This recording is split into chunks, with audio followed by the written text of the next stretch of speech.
Hey, Marcus House with you here, and welcome to episode 5 in this highly modded Galileo's Planet Pack installation of Kerbal Space Program 1.3. What we did in the last episode was a few flybys and that sort of thing of Iota. We are going back today to explore Iota. We are going to land on Iota. We are going to then return and that sort of thing. We are also going to pick up some science data from the surface of Iota here. So both of these missions together going to return us quite a few 100,000 there in funds. We'll leave the facility there. And we'll just upgrade our tracking station because, to be honest, I am sick to death of not having any patched conics. We have 634,000 up there, as you can see, so 225,000 there to unlock that. And we'll head into the Research and Development Centre just because I'm kind of sick of not having a lot of the parts that I've already unlocked. So I'm just going to purchase all of these parts here. That's 77,000 just for those, 49,000 for those. I'm probably going to leave these because I really don't want any of the wings right now, and it's a huge cost. We'll just unlock the rest of general rocketry. We'll grab the survivability stuff that was remaining there. That there unlocks our fairings and whatnot, and yes, we'll just grab some more of these, just basically purchasing all the parts that we were missing.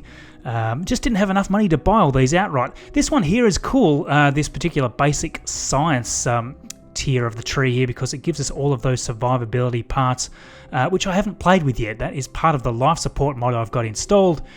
So we'll head into the vehicle assembly building, and we're going to modify our vessel from the last episode. If you haven't checked out that episode, there is a link to this right here in the top right.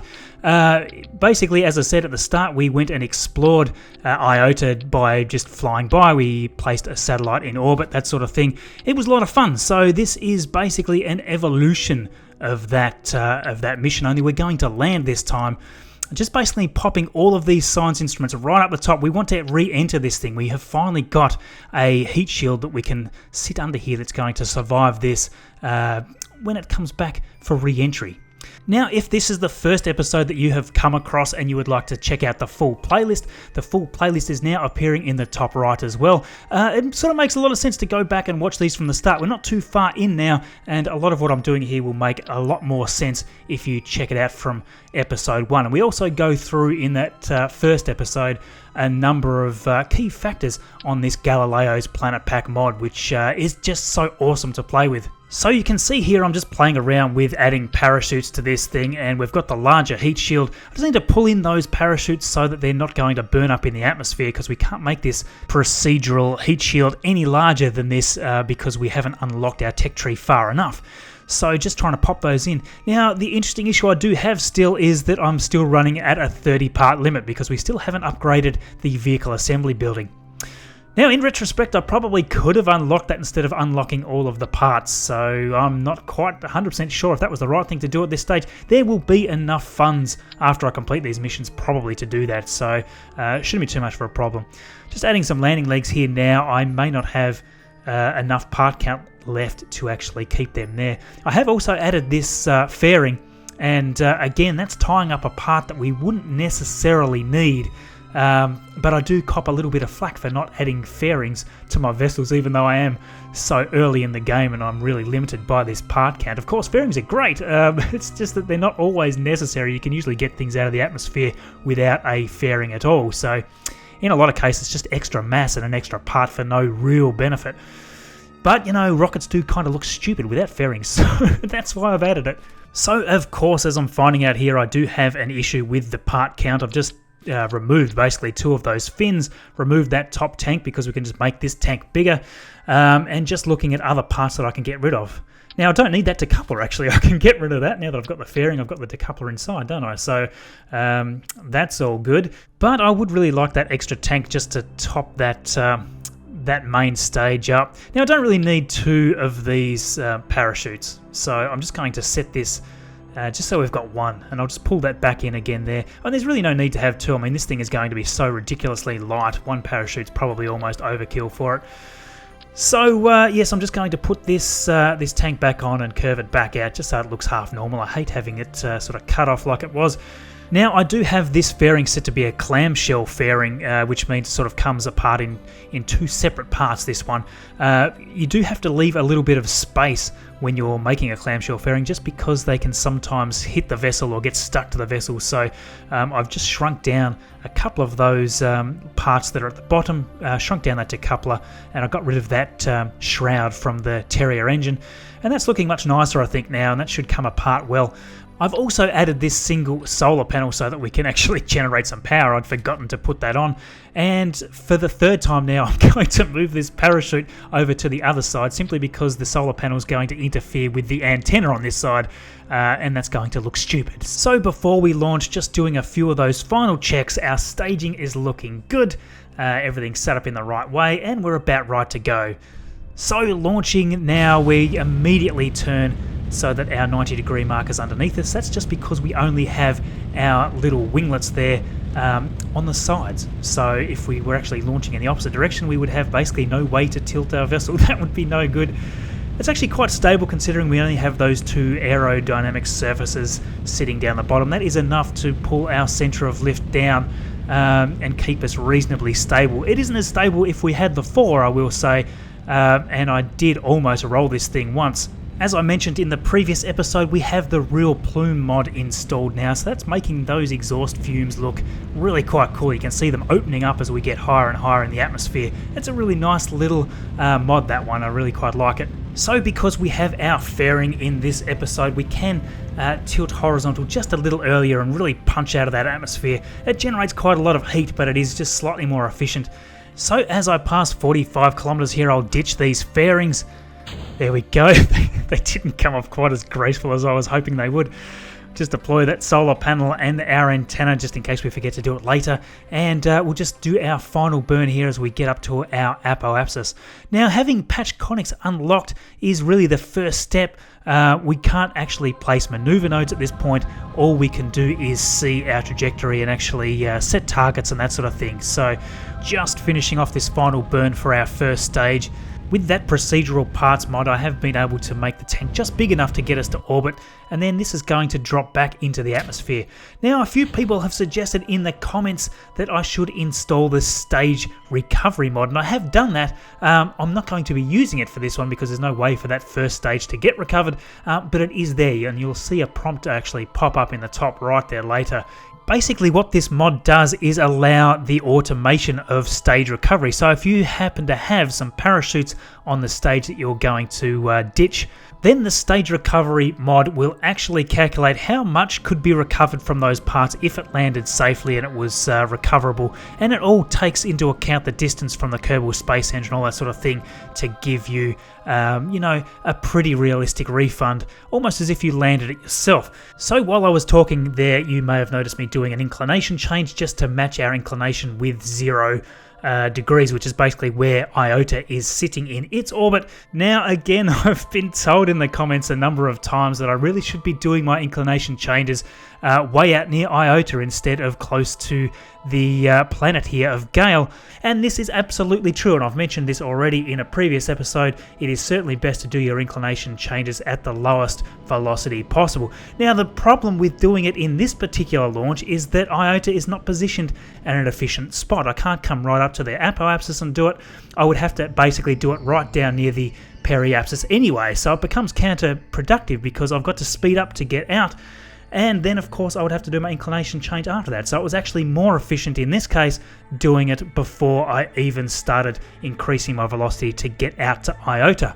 Now I can already hear the comments coming back saying, well, you should have launched at a better time, and this is absolutely true. But to be honest, there is absolutely no reason why I need to worry about that. This vessel has got plenty of delta V, so, it's just easier to just have a little bit more fuel and not worry too much about it. Now you can see there that we have just intercepted with Iota's sphere of influence, and basically we can now time warp in and begin to do our retrograde burn to fall into Iota's orbit. We of course have our X Science Here and Now mod, which lets us easily see what science we have got to collect. We haven't been this close to the surface of Iota before, so we just were able to pick up the temperature scan and the atmospheric pressure scan as well, sent them back. And dropping that apoapsis down just so that we're quite close to the surface as we come around. Now this is a probe, so we do really need a direct connection with the Gale Kerbal Space Center, and we have the relay that we placed in the last few episodes up here, so that's going to give us a reasonably good connection most of the time. We do sometimes lose connection here like right now, but most of the time we have a pretty good connection there with Gale. Now we're going to land in this huge trench over here because I think that's going to be a pretty cool place to land. We'll just wipe off enough velocity, doing a slight retrograde burn until our trajectory there lands us very close to that trench. We still have quite a bit of fuel left here. We have enough to land in this Terrier engine stage. This is quite a small body, so the orbital velocity of Iota, quite small. It's something in between around the stock Moon and Minmus, so sort of between those two. I just want to find somewhere fairly flat as well, so slowly wiping off velocity here and slowly positioning ourselves just vertically above a part that looks reasonably flat. It's always a little bit hard to tell until you actually come down to land how flat it's going to be, but I think this looks pretty good. So we're just slowly time warping down now. I'll wipe off the last little bit of velocity right down as we touch the surface. There we go there. Slowly but surely. And there we go, touchdown for the first time on another body for this series. So technically now, to complete our mission, all we need to do is return to Kerbin, but we're going to do a little bit more than that. To be totally honest, I didn't think that I would get to land with this Terrier engine stage at all, so the fact that I've got a little bit of fuel left here was surprising to me, and I have quite a lot of Delta V in the next stage up. Just struggling a little bit to send this seismic scan back because it's taking more battery capacity than I have available to me. So yes, after a little while, I did manage to get this to send back all the data I needed to fully complete this seismic scan, because interestingly you need to do 3 separate transmissions of the seismic scan data to actually pick it all up, which is actually a little bit frustrating. I don't know why they've got that. They should at least let you send it all back in 2. I don't see why you've only got like a 0.2 of a science point left at the end there to send back. That's just kind of frustrating. So we'll head up here now, which must be a different biome. It can't possibly be the lowlands because it's up on top of a mountain. It's probably the highlands or something. So we're heading up here roughly towards this, just shooting off in this direction. We can tell by just playing with the map which direction we need to face. Just this way, just a little bit. And there we go. That's about right there. I probably launched a little bit high, actually, thinking there. Probably didn't need to launch that high, but that's no, it's no problem. What we're going to do is just quickly time accelerate until we start coming back down, and we've almost got enough fuel to land. In fact, I think we do have enough fuel to land, but what I might do is just let that second stage go a little early so it falls down onto the surface and explodes. I don't really need this anymore. We're basically run out of fuel, and then the rest of the mission can be done with our final stage there. So just wiping off that velocity there now. I'll just shoot up just a little bit, and then I'll let that go. There we go. It's actually not going to hit the surface at a very large velocity. It's probably not even going to explode. I only lost the Terrier engine. So anyway, our 2 little tiny spider engines here, just giving those a few bursts to touch down nice and gently. And this is going to be much easier now because we've got a nice flat surface. We can send all that sort of stuff back, all of our science data, and I don't need to worry about toppling over while our stability assist loses power. So this final stage actually has loads of Delta V. It has, from memory, around 1800 meters per second. So we only need a few hundred meters per second to get to orbit, so we're going to actually use this and jump to another biome after this. So that means we're going to pick up instrument readings from 3. We'll go over to this bunch of craters that I just pointed at there.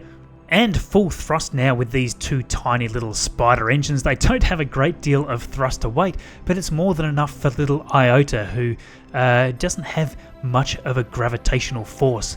A little bit more than Minmus, like I said before. But yes, what we want to do heading 90 degrees here is just wait until we see our biome switch up in the top right there. You'll see we're currently over the highlands.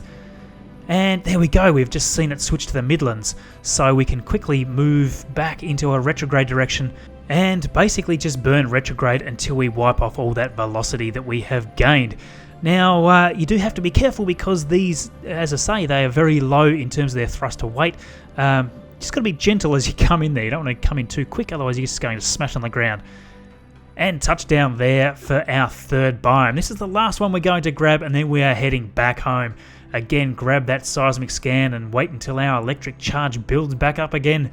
Now this has been quite a good test for this vessel because we have loads of Delta V. We can get back easily with the amount of fuel we have left. In fact, we could probably nearly get to SETI, land and return from there as well. We might need a few more spider engines to do that. So we have a bunch of mission notifications here. We have a contract complete from science around Iota. We have explored Iota, and these are just a bunch of other milestones and missions that we actually completed in the previous episode.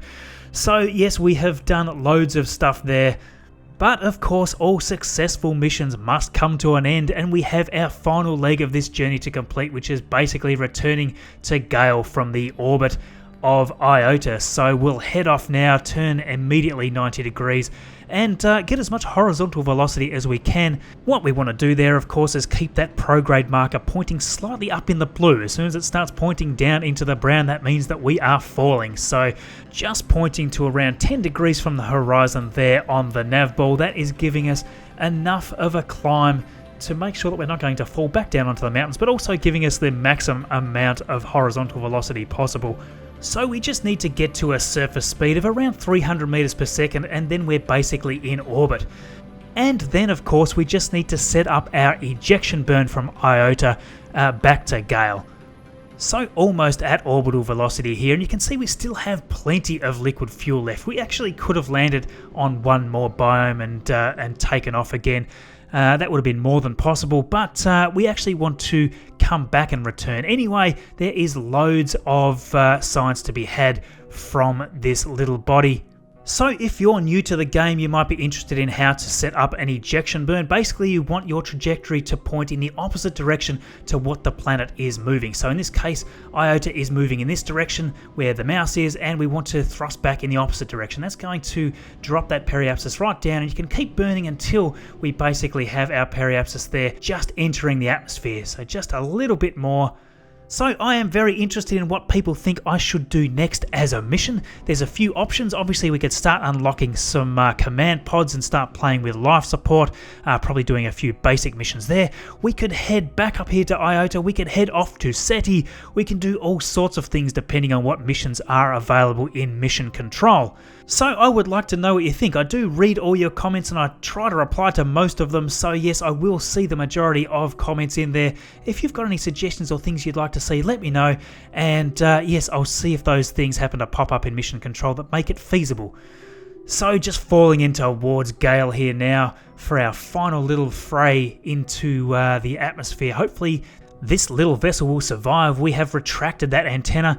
Our solar panel there is sacrificial because you can't retract that. We don't need it anyway. Our battery is full. We'll just wipe off a little velocity with this stage, which is basically still half full. And better ditch that before I start burning up. And we'll just manually keep ourselves pointed retrograde here. This vessel isn't massively stable because it isn't weighted quite right with one big parachute on one side. So I've got to manually adjust this. Whoa, whoa, whoa, whoa, whoa, get back, get back. Struggling to keep this thing under control here as I come in. It's looking okay now though. I think I have it back under control. Just got a little overzealous there. I was actually time accelerating as I came in. You just do need to be a little careful there if you're using physics warp and then try to maneuver your vessel. It just moves really quickly. So just falling nice and slowly through the atmosphere. We're already down under 150 meters per second now. So yes, we barely even need the parachutes, but we must use them anyway. I'll just pull them right out towards the surface of the ocean and just let this thing come gracefully down at only 4 meters per second. As soon as we touch the water, we should actually see that we have completed this Explore Iota mission. It's coming down 100 meters, and there we go, splashed down. It's floating there almost on top of the surface. We'll quickly grab those couple of science readings that we obviously haven't picked up before, and we will recover our vessel. So there we go, onwards and upwards to our next mission. I hope you enjoyed that video. Please do take a second and hit that like button. All of your support is just awesome. If you have any questions for me, of course, please do whack them down in the comments below. If this video has earned your subscription, welcome to the channel, and for all my existing subscribers, thanks for being awesome.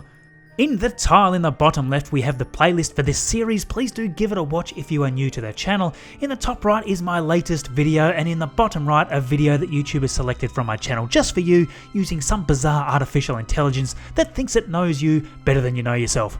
Thank you for watching, and we'll see you all in the next video.